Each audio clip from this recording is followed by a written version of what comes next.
وما علينا إلا البلاغ المبين.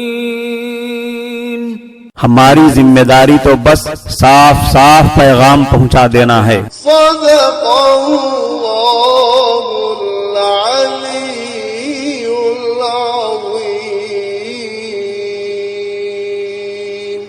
قابل صد احترام شائقات و شائقین سچا پیغام، السلام علیکم ورحمۃ اللہ وبرکاتہ.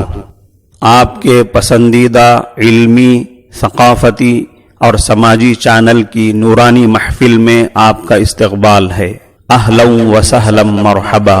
مستمعات و مستمعین کرام، ریاست اتر پردیش کے ضلع ہاترس میں گینگ ریپ کے بعد ہلاک شدہ 20 سالہ دلت لڑکی کے ساتھ جو ظلم و زیادتی کی گئی، ظلم پر ظلم کیا گیا، ہم اس واقعے کی پرزور مذمت کرتے ہیں اور حکومت سے مطالبہ کرتے ہیں کہ جلد از جلد خاطیوں کو عبرتناک سزا دی جائے اور اس بات کو یقینی بنایا جائے کہ آئندہ ایسے بہیمانہ واقعات پیش نہ آنے پائیں.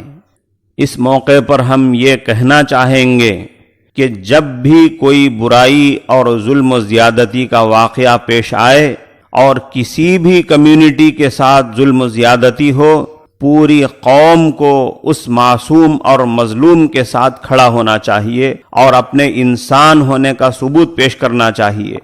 پوری قوم میں آفیشیلز اور پولیس اہلکار بھی شامل ہیں. وہ اپنے آپ کو قوم سے الگ نہ سمجھیں، بلکہ ان قانون کے رکھوالوں کی ذمہ داری زیادہ ہے کہ وہ مظلوم کو انصاف دلانے میں ایمانداری سے کام لیں، چاہے وہ مظلوم ایک لاوارث بھکاری ہی کیوں نہ ہو.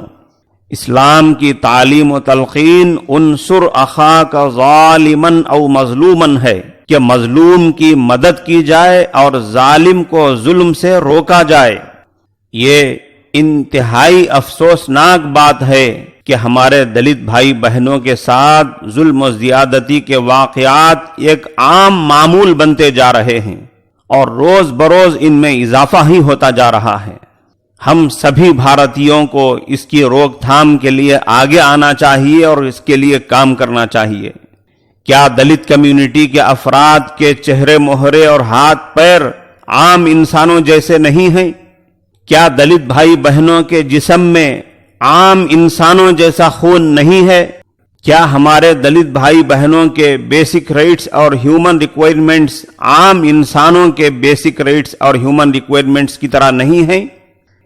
بہرکیف سامعین اعظام، اپنی کمیونٹی، اپنی دنیا کے تصور سے ہمیں نکلنا ہوگا اور پوری ہیومینٹی کو اپنی دنیا سمجھنا ہوگا. عام انسانی حقوق کے لیے اور عام انسانوں کے تحفظ کے لیے ہمیں کام کرنا ہوگا.